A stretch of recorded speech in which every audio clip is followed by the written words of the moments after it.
This week's Parshat Shelach is probably one of the most fascinating parshiot in the entire Chumash.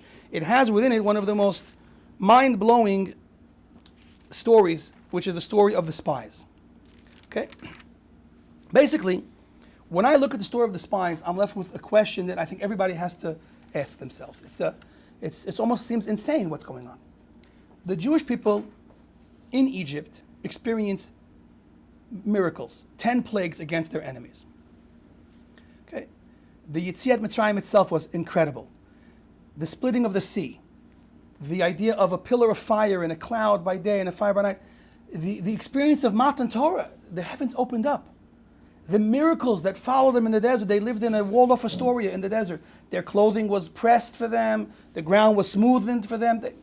They had everything. They had food from heaven. Can you imagine? Food from heaven. They were angelic. They had miracles that they saw on a constant basis. Hashem showed them that I'm here and I'm with you. Hashem left all the worlds, all the upper worlds, and said, I choose to be with you in the desert. You, my people. The love he showed us, the strength he showed us, the protection. It's unbelievable. It's unbelievable. We hear the stories and it's almost like it's impossible, but it happened. So the question is this. We saw unbelievable miracles, including this unbelievable 24-hour-a-day, 7-day-a-week miracle that Hashem never leaves us. How could it be that when we're asked to go into Israel now, finally, it's in the end of the second year, we get all nervous? Well, I don't know. Who's there? Are the people strong? How are we going to attack them? Why are we full of doubt? Why are we full of questions? It doesn't make any sense. It makes zero sense. After what we experienced for 2 years, plus the whole time we were in the desert, we should be saying, in Egypt, we should be saying, what's the difference? Hashem will take care of it. So where was our faith? Where was our Emunah? How did we give up hope on God after all he showed us? It doesn't make any sense. It's a non-starter. You can't get past this. It's like the question of the entire Chumash, in my opinion. Okay. With that said, let's go look at the story. You're going to see it even gets crazier than this. So in the story, after we ask to go check out the land, so Moshe picks, we pick 12 leaders and we send them in, and they come in, they go in, they look at the land, they come back. 10 of the 12 leaders, we're talking about 10 of the greatest tzaddikim, 10 of the most righteous, spiritually strong leaders, the people that were responsible for all of Israel, 10 of them, 10 of the best, 10 of our best, come back, weakened, brokenhearted, with no faith, and tell the entire Jewish people, we can't do it. We can't do it. They are stronger than us. They are chazak mimenu. They are stronger than us. We can't do it. Right? Our greatest warriors, our greatest leaders gave up hope. So what do you think everyone's going to do? They're going to give up hope. What did they say? The words were, the people in Canaan, are too strong for us. So there was no one there that had any sense? No one there? They all ate the same grain that we talked about? They all went a bit meshugana? Nobody had any sense? I bet someone is going to answer the question. What would you have answered? What could we have answered these 10 leaders? What could Kalev or even Yoshua answer? What's the obvious answer?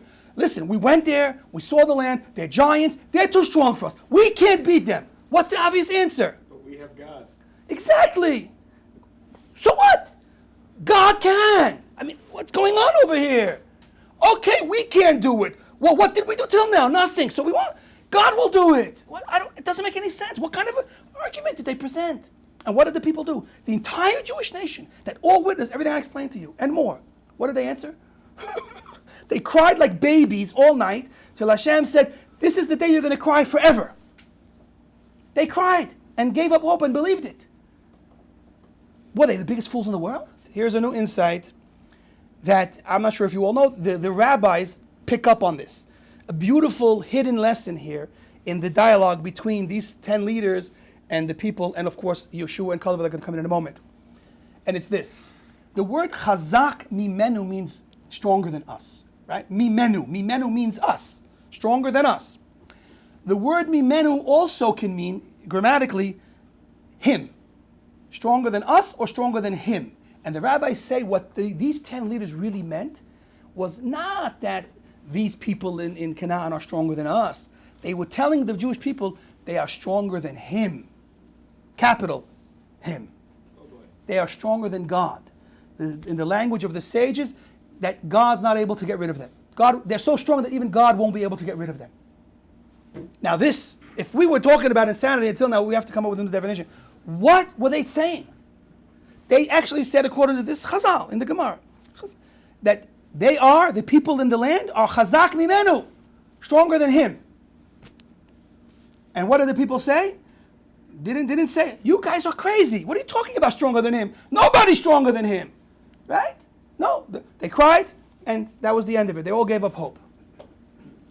So we're stuck. I don't know if there's a solution to such a problem. How do we resolve? How do we even begin to understand that the nation that saw God face to face, Moshe saw face to face, but God opened up the heavens and showed the entire people, here I am, I'm real, I'm here, and I'll never leave you.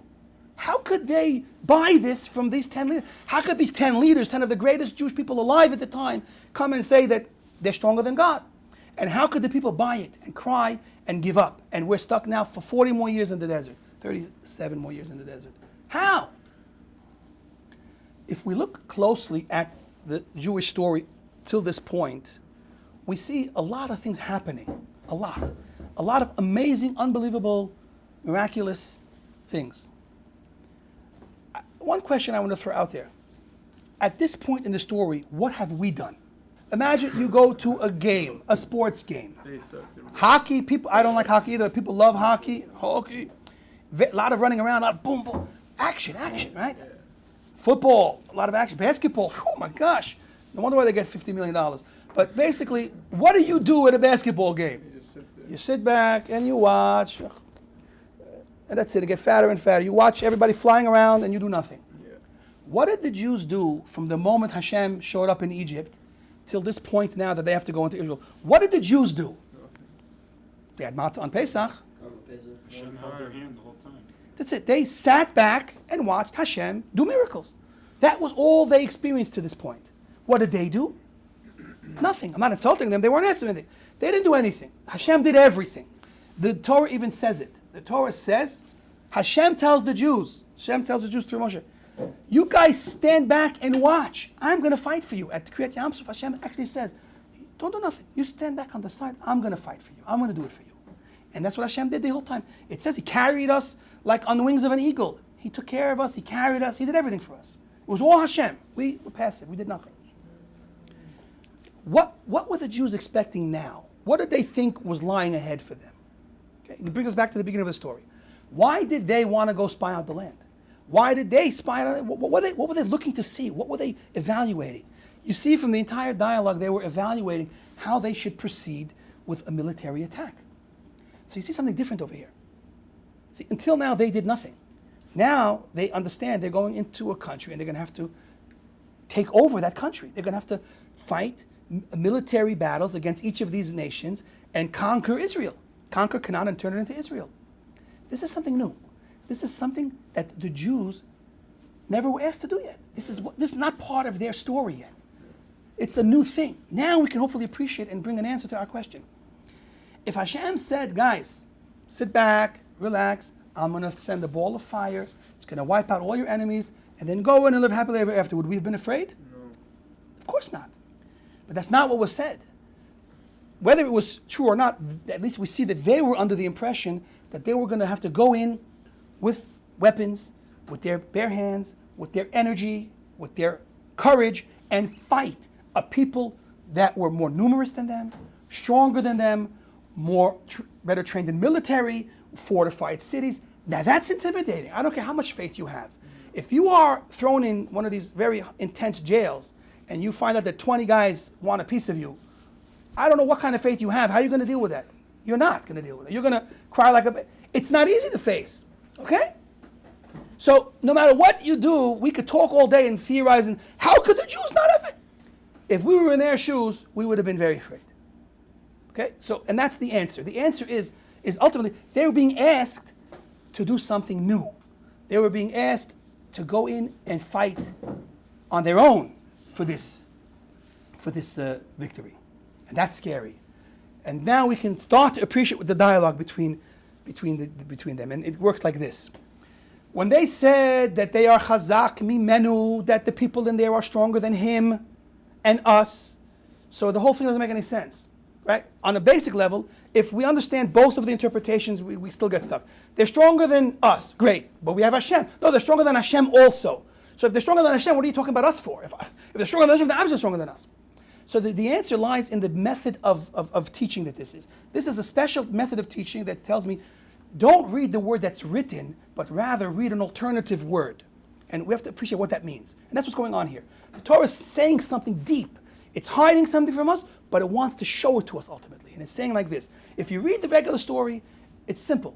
The people, the spies, these 10 leaders said that the people of Canaan are stronger than us. And that's normal. But it's written, and don't read it us, read it him. They really were saying that the people of Canaan are stronger than God. Okay? And that's the problem that we had. But now we can appreciate what's going on. They weren't saying that the people of Canaan were stronger than God by himself. What they were saying is this. If you put the two words together, they were saying that the people of Canaan are stronger than God and us together. That's what they were saying. That's also problematic. Right? So what does that mean? It means this. For God to do his will through me is something interesting to try to understand. Am I a vessel for God to do what he wants in this world? Yeah. Or am I going to get in the way? This is a different discussion entirely. God was asking of them a new level of Emunah. What's the highest level of faith in God? Is it to believe that God can throw a ball of fire and destroy them? That's beautiful and amazing and powerful. But there's a higher level of belief in God. Belief in that God works together with me, us. The idea that God works through us, and together, us and God are going to make it happen, is a much bigger miracle, much more difficult thing for us to deal with. Why? Because we have to come. We have to come with everything we have to be worthy of Hashem to use us and work through us. And so that's what they didn't believe. When the spies said that the people there, this battle, this thing, this obstacle in front of us is stronger, mimenu, it's stronger than us and him. It's stronger than the him that's going to come through us. They didn't believe in reaching the level of divine providence that they would become a vessel for the divine will to be expressed in the world. They didn't believe that level. They had to pick up the sword. They had to have the military plan. They had to do all of the details. They had to physically do it. But God would empower them in an unbelievable, miraculous way that they would conquer all their enemies. That was what they weren't ready to deal with. And now the whole story makes sense. Everything that was so insane and difficult now makes perfect sense. This is the first time they were being asked to get off that chair. Stop watching the game and get up and not go be Michael Jordan. Go play. Go play. Go do it. We are not spectators, we're players. The game of life, we're players. If we're forever spectators, then we didn't even live. We watched someone else's life. We have to get up and play and make it happen. And who helps us make it happen? When we do that, Hashem helps us make it happen. That's the Emunah. That's the secret Emunah of the Jewish people. You go do it, and I'm with you. Don't be afraid. I'm with you. And if we can conquer those fears and realize Hashem is with us, then we actually bring him with us. We help cause Hashem's power to be manifest in the world through us. And that's why they failed. And that's why they gave up. They did not believe that they could do that. And unfortunately, the story ends with 37 more years in the desert. Till they finally now have a chance, after they strengthened themselves for 37 more years, to go in and do that, exactly that in Israel. And they did that on some level. But there's an interesting hidden story here, and with this we're going to conclude the lesson. There's a fascinating teaching from the sages that connects the Jews in the desert that left Egypt to the Jews of Shushan during the time of Purim. And the Purim Megillah, in fact, says that in the days of Shushan, they completed and fulfilled what they started when they left Egypt, what they started at Mount Sinai in the desert. What does that mean? So in my opinion, this is what it means. It means that fight that they weren't ready to do in the time of in the desert, that they weren't ready to face the Canaanites and fight them, believing that Hashem would be with them. When did you see that happen? The Purim story. In the Purim story, they had to fight this obscure war at the end.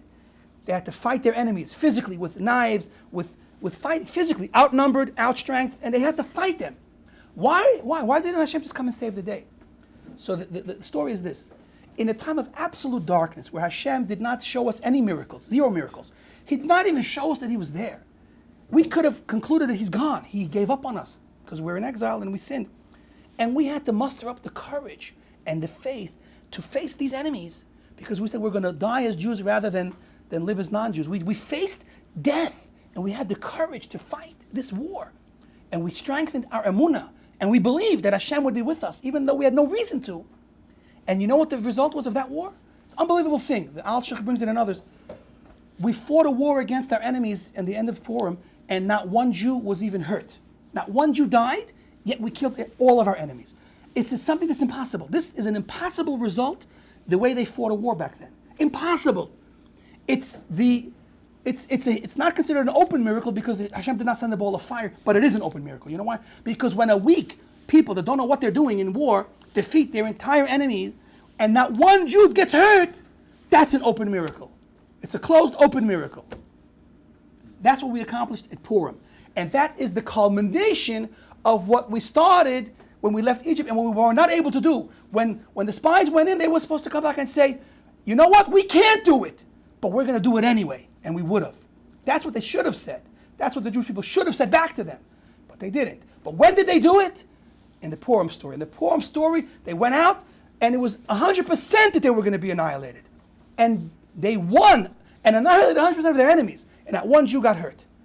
That's the culmination and the fulfillment and the kiyum of everything. The whole story of creation and of life is a story of Emunah.